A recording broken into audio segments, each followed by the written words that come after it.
ମାଧବ ଆଉ ସୁବୋଧ ଦୁହେଁ ଖୁବ୍ ଭଲ ସାଙ୍ଗ। ସାଙ୍ଗ ହୋଇ ଖାଆନ୍ତି, ସାଙ୍ଗ ହୋଇ ଶୁଅନ୍ତି, ସାଙ୍ଗ ହୋଇ ପାଠ ମଧ୍ୟ ପଢ଼ନ୍ତି। ଦୁହିଁଙ୍କ ବନ୍ଧୁତା ଦେଖି ପିଲାମାନେ କୁହାକୁହି ହୁଅନ୍ତି, ସାଙ୍ଗ ହବ ତ ଏହିପରି। ଦିନକର କଥା, ଦୁହେଁ ସାଙ୍ଗ ହୋଇ ଜଙ୍ଗଲ ଆରପାଖ ଗାଁକୁ ଯାତ୍ରା ଦେଖିବାକୁ ଗଲେ। ଯାତ୍ରା ଦେଖି ବୁଲାବୁଲି କରି ଫେରିବା ବେଳକୁ ସନ୍ଧ୍ୟା ହୋଇଗଲା। ମାଧବ କହିଲା, ସୁବୋଧ, ସନ୍ଧ୍ୟା ହୋଇଗଲା, ମୋତେ ଭାରି ଭୟ ଲାଗୁଛି। କ'ଣ କରିବା? ଜଙ୍ଗଲରେ ହିଂସ୍ର ଜନ୍ତୁ ଅଛନ୍ତି, ଏବେ କେମିତି ଯିବା? ଚାଲ କୌଣସି ବନ୍ଧୁ ଘର ଦେଖି ରହିଯିବା। ମାଧବଠାରୁ ସୁବୋଧ ଟିକେ ସାହସୀ। ମାଧବର ଡରକୁରା କଥା ଶୁଣି ସେ ମାଧବକୁ ସାହସ ଦେଲା। କାହିଁ ଏତେ ଭୟ କରୁଛୁ? ମୁଁ ପରା ତୋ ସାଙ୍ଗରେ ଅଛି। ତୁମେ ତ ଜାଣ ମୋର ଜଙ୍ଗଲ ଜନ୍ତୁକୁ ମୋଟେ ଭୟ ନାହିଁ। ତାପରେ ଏଇ ତ ସନ୍ଧ୍ୟା ବେଳ, ଚାଲ ଜଲ୍ଦି ଜଲ୍ଦି ପଳାଇବା। ଠିକ୍ ରାତି ଘଡ଼ିକ ବେଳକୁ ଗାଁରେ ପହଞ୍ଚିଯିବା। ଦୁହେଁ ତରତର ହୋଇ ଚାଲିଲେ। ଆଗରେ ସୁବୋଧ, ପଛେ ପଛେ ମାଧବ। ଅନ୍ଧାରୁଆ ହୋଇ ଆସିଲାଣି। ଠିକ୍ ବଣ ମଝିରେ ଘାଡ଼ରୁ ଘାଡ଼ରୁ ଶବ୍ଦ ଶୁଭିଲା। ମାଧବର ତ ମନ ଭିତରେ ଛନକା ରହିଛି। ଡରିଯାଇ ସେ ସୁବୋଧକୁ କହିଲା, ହେଇ ସାଙ୍ଗ, ଏମିତି ଗୋଟେ କ'ଣ ହେଉଛି? ମାଧବ ପାଟିରୁ କଥା ସରିନି, ଗୋଟିଏ ମସ୍ତ ବଡ଼ ଭାଲୁ ମଝି ରାସ୍ତାରେ ଘାଡ଼ରୁ ଘାଡ଼ରୁ ହୋଇ ପିଲା ଦୁଇଟାଙ୍କ ଆଡ଼କୁ ମାଡ଼ି ଆସିଲା। ସୁବୋଧ ତ ଆଗରେ ଯାଉଥିଲା। ଭାଲୁ ମାଡ଼ି ଆସିବାର ଦେଖି ଉପାୟ ନ ପାଇ ସେ ସାଙ୍ଗେ ସାଙ୍ଗେ ପାଖରେ ଥିବା ଗୋଟିଏ ବଡ଼ ଗଛ ଉପରକୁ ଚଢ଼ିଗଲା। ପ୍ରିୟ ସାଙ୍ଗ ମାଧବ କଥା ସେ ପୁରାପୁରି ଭୁଲିଗଲା।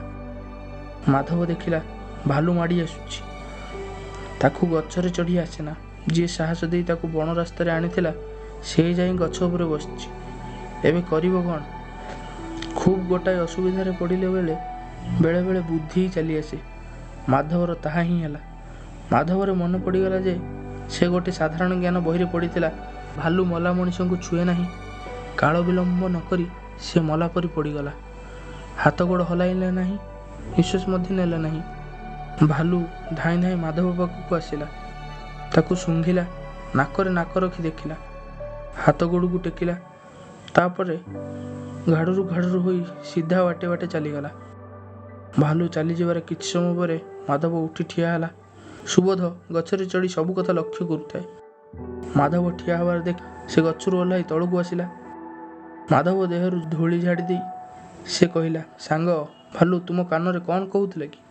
ମାଧବ ସୁବୋଧ କଥାରେ ନ ହସି ରହିପାରିଲା ନାହିଁ। କହିଲା, ଭାଲୁ ମୋତେ ଯାହା ସବୁ କହିଛି, ଏହା ଏକାନ୍ତ ଗୁପ୍ତ।